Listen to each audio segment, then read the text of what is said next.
So in this chapter, we got to see a lot of action, and I have been waiting for this action for a very long time. Okay, so two important things happened. One was we got to see what exactly was Yoruichi's transformation, and two was we got to see Askin's world standing. Okay, so I'll get to Askin's world standing later. Okay, but let's talk about Yoruichi first. Okay, so Yoruichi's transformation that we saw in the previous chapter, now that transformation is known as Kokubyu Senki, and this basically makes her into a cat. Her attributes change kind of like a cat. Okay, so when she turns into this form, she directly attacks Askin, and he literally gets confused that first of all he doesn't know how did she turn into this form, how did her strength increase at a great level like right now. Then also her speed is so immense that he couldn't even counter that attack. Also, he cannot even absorb it like he did previously. He cannot immunize to it like he was doing earlier. So he was very confused, like, whoa, what's going on over here? I can't have. I'm not in control of the battle like I was. What's going on? So Urahara explains that right now her personality is exactly like a cat. Her personality is pretty much based on her mood. As her mood changes, her Ryatsu also change. And basically her mood changes 48 times per second. So every single time when her personality changes, her Ryatsu also changes. So every single time her Ryatsu changes, it doesn't just changes in a strength level, it also changes like it kind of each time it changes, it kind of becomes like someone else's Ryatsu, like a different like a different person's Ryatsu. So even if Askin tries to get immunized to it, he won't be able to. Askin's ability is pretty much limited to the fact that he can only he he basically needs a minute, at least 1 minute, to gain immunity to his enemy's Ryatsu, or else he's fucked. So once he gets immunity of it, you cannot do anything. But now, since Yoruichi's transformation helps her Ryatsu change so frequently that it becomes completely random for him to actually analyze it, get over her Ryatsu, that he pretty much is at a very great loss over here. Okay. Urahara also kind of explains it in a way of how a body responds to flu viruses, where every year there is an attack of affluenza, but whenever our body gains immunity for it, the next year we still get sick because there are small changes that occur in that virus, and those small changes pretty much destroys our well developed immune system for the time being. So the same thing happened with Askin, that even his uh, immune system that he gained while fighting Yoruichi crumbled just because of very small changes that happened in her Ryatsu. Actually, not very small changes, but very big changes happened. But her his abilities are pretty much useless if his opponent's Ryatsu changes even a little bit.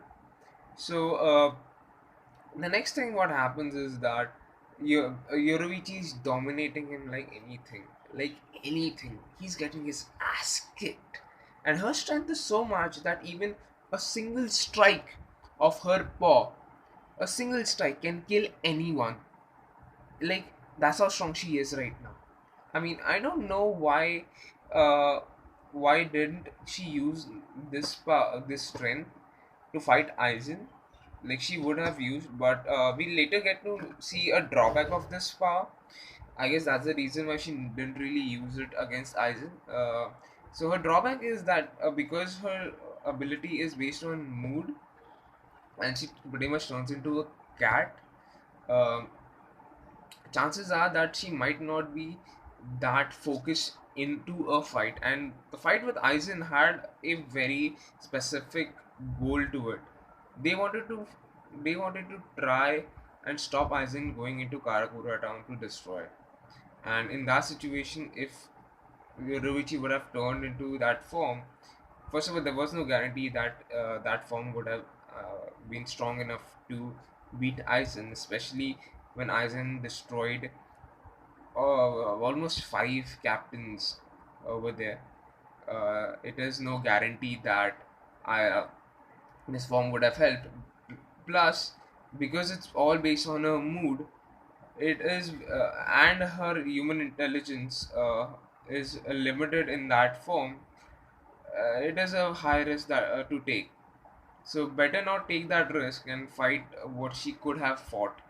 So I guess that's the only explanation that I have, in my opinion, that why she didn't use this form. And I guess that's the reason why she called it a half cocked transformation, because her human intelligence pretty much goes away in this situation. But anyways, she Askin gets his ass kicked. He gets thrown away like like a doll, for the matter of fact.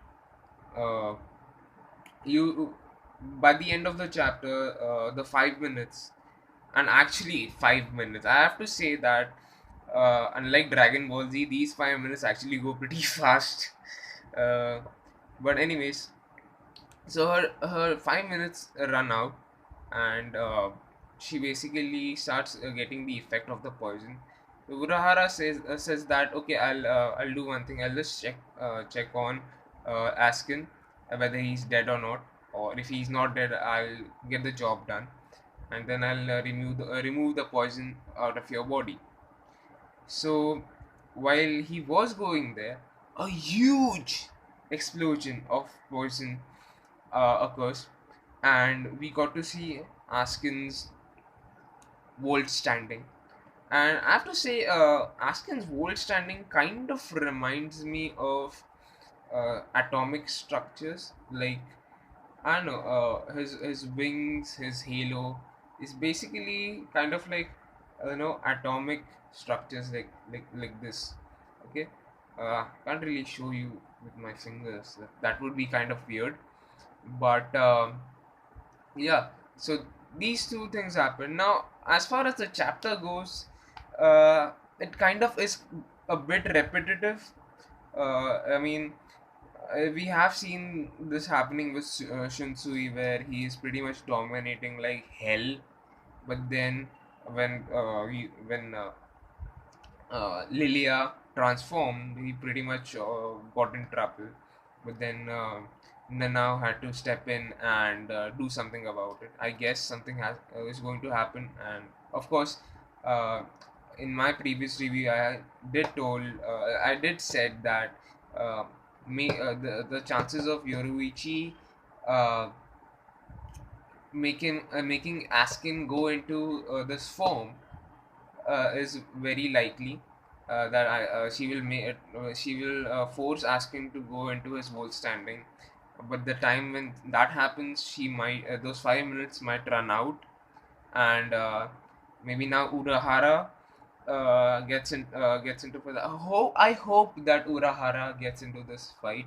Uh, I really want to see Yoruichi fight more, but I don't know how this is going to work out. But let's hope and let's see what happens in the next chapter. Like, I have to just say, please, Kubo, please show us an awesome Urahara Bankai. And you know what? Let's not make this fight. I hope he doesn't make this fight end like what happened with Lilia uh, and uh, and Shunsui, because that was pretty anticlimactic, and it didn't really work well. I hope that this time Yoruichi and Urahara kick Askin's ass so hard that even I mean I like Askin, but I also like to see when our protagonists do something kick ass. Okay, I hope the next fight is basically focused on these two instead of going back to Toshiro and his fight. So let's hope that the next chapter is awesome. And till then, see you next time.